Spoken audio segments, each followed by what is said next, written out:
News 12 is brought to you by Kenneth Nugent. From the station that's on your side, this is News 12, First at 5. Good afternoon. First at 5, everyone's talking about debt relief for those student loans, but what difference will that make for college students right now? We talk with local students who do have questions.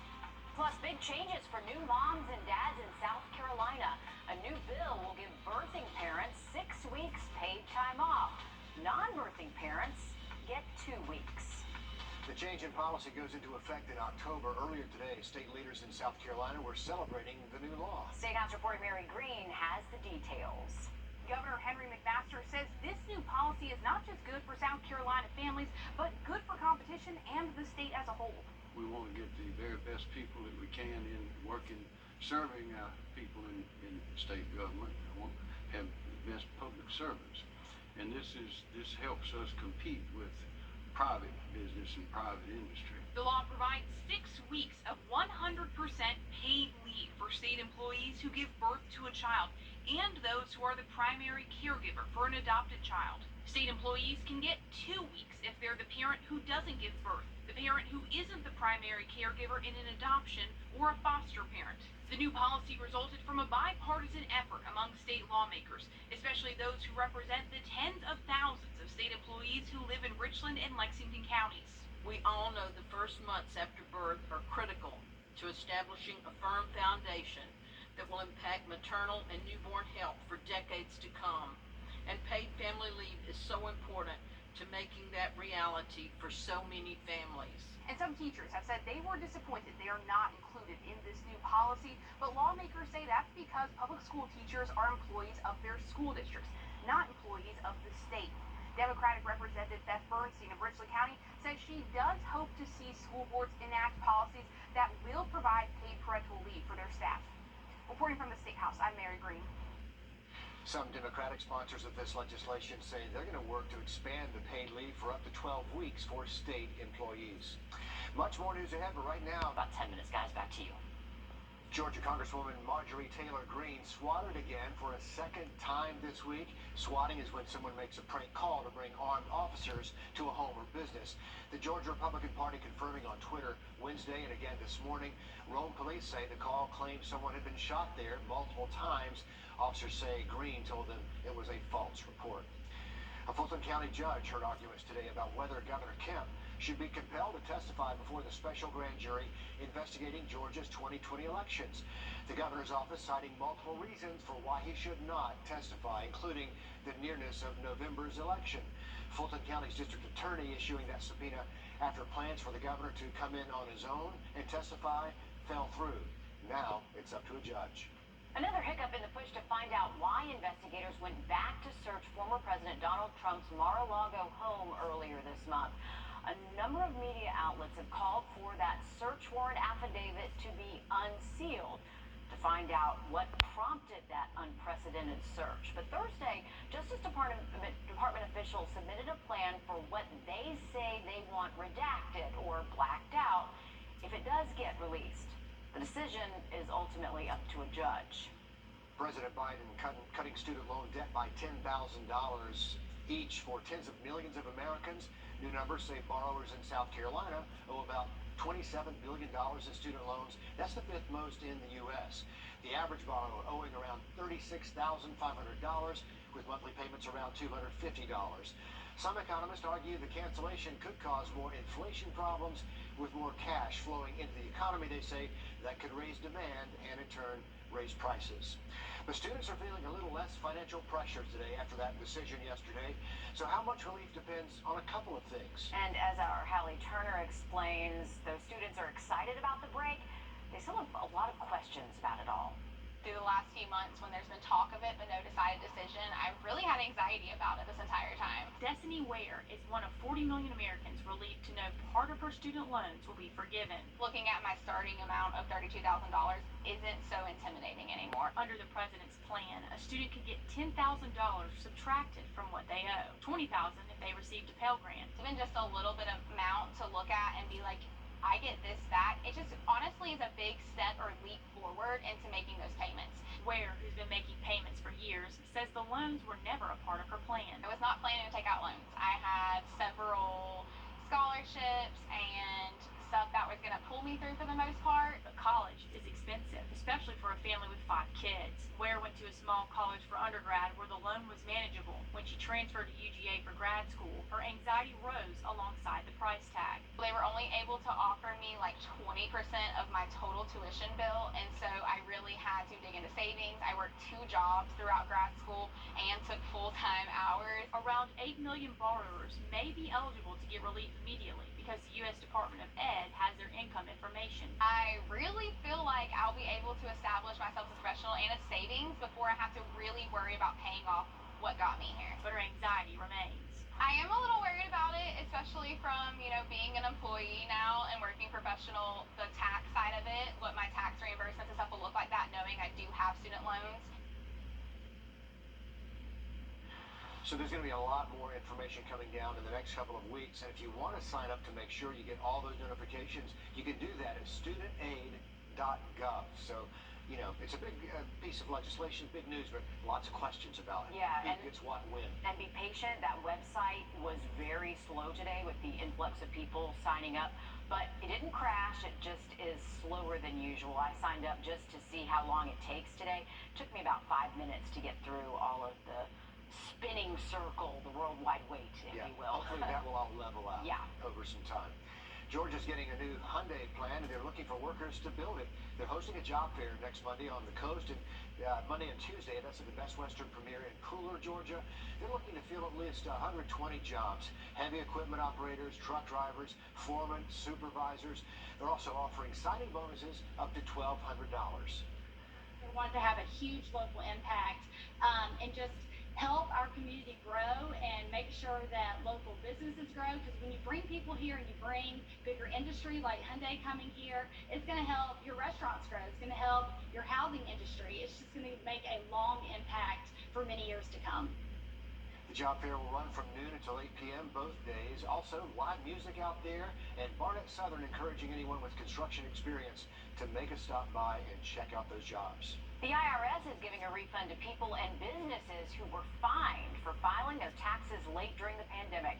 It's for those who missed filing deadlines for the 2019 and 2020 tax years. That affects about 1.6 million Americans, totaling about $1.2 billion. The tax agency says the refund is automatic, so taxpayers, you don't have to apply for it. To qualify for the late penalty relief, you must file returns by September 30th for the 2019 and 2020 tax years. New at 5, Georgia and South Carolina partnering again to take drunk drivers off the road. This is ahead of Labor Day weekend, which is next weekend. The National Highway Traffic Safety Administration says more than 30% of the people killed in crashes during the Labor Day holiday weekend in Georgia from 2016 to 2020 did involve a drunk driver. It was a scary moment for some Atlanta public school students after a tree fell on their school bus. After the break, we talked to someone who was there for the aftermath. As we head through this evening, just talking about a few more scattered showers and storms, and the forecast has trended better for Friday night football. We'll talk about that coming up next. As well as through the day on Tuesday. Morning temperatures staying mild in the 70s. Anthony, thanks. It was a scary morning for some Atlanta public school students. This tree fell on the bus, a school bus, not very far from their school, and crews spent the morning clearing the tree and the bus from the street. But one neighbor was at home at the time and heard that loud crash. Rebecca Schramm caught up with him about the moments that happened afterwards. I heard a woman screaming.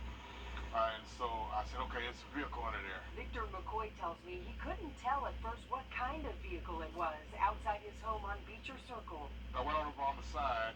I couldn't see the vehicle at all. So I went around behind the trees, and I seen an orange thing like the bus, the bottom of a bus. And so I knew it was a school bus.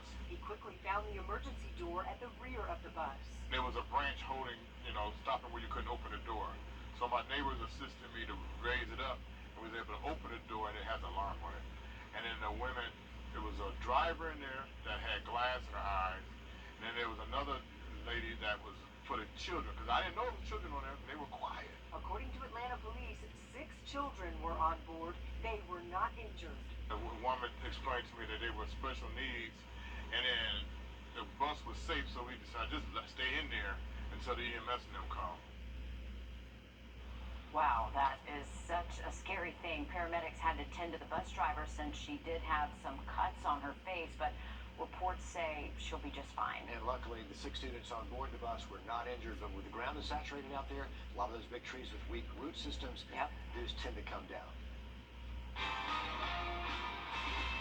We have some breaking news now to update you about. Crews are out in the intersection of Richland Avenue and Union Street in Aiken. They are working there on a train derailment. You're looking at some of those images now. Yeah, you can see that car is slightly just off tracks there. The street there is blocked. The good news, nothing spilled out. This is only a slight derailment, nothing major, but they're going to need to get that car up right again before they can clear that intersection there at Richland and Union in Aiken. We'll keep you posted on the progress. Up next, we partner with the group Grant Me Hope to find children in the foster care system a loving home. We'll introduce you to Kendrick when we come back. The limelight.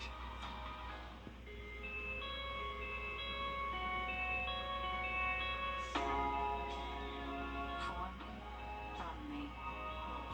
At Blitz and Fine Jewelers, we believe the best gifts are the ones we give to ourselves. Visit us to view our signature collection of handmade diamond jewelry. Blitz and Fine Jewelers, a tradition of excellence since 1975. Real is rare. Real as a diamond. Grant Me Hope helps older children in Georgia's foster care system find loving homes. And today we want you to meet Kendrick.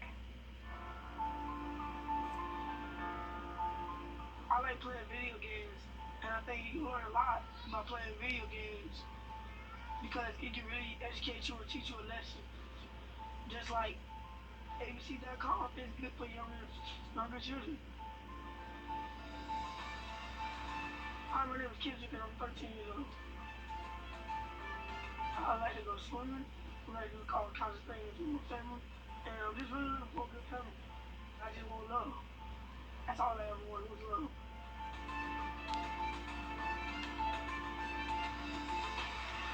I like to play video games. I like to build Legos. I like to go outside. I like to go exploring in the woods sometimes. I like hunting. That's my favorite thing, hunting. I mean, heck, I even like climbing trees. I'm gonna chase my dreams. And if I can't chase that dream that I want, it don't need for me to stop. I just gotta keep pushing. Because if I stop, it's a dead end. If I keep going, there's more pathways for me to keep going to get my destination. If I got a plan and plan A don't work, it's always gonna be another plan that comes to my mind. I like to think ahead of time before it even comes. If you think really, really hard and you believe, your dream will go come true. Whenever you're alone, it's actually very sad to be alone. But when you always have company, it makes you proud. I would love to have a friend, a family that adopt me. Like, that way I can have love and I can show love back.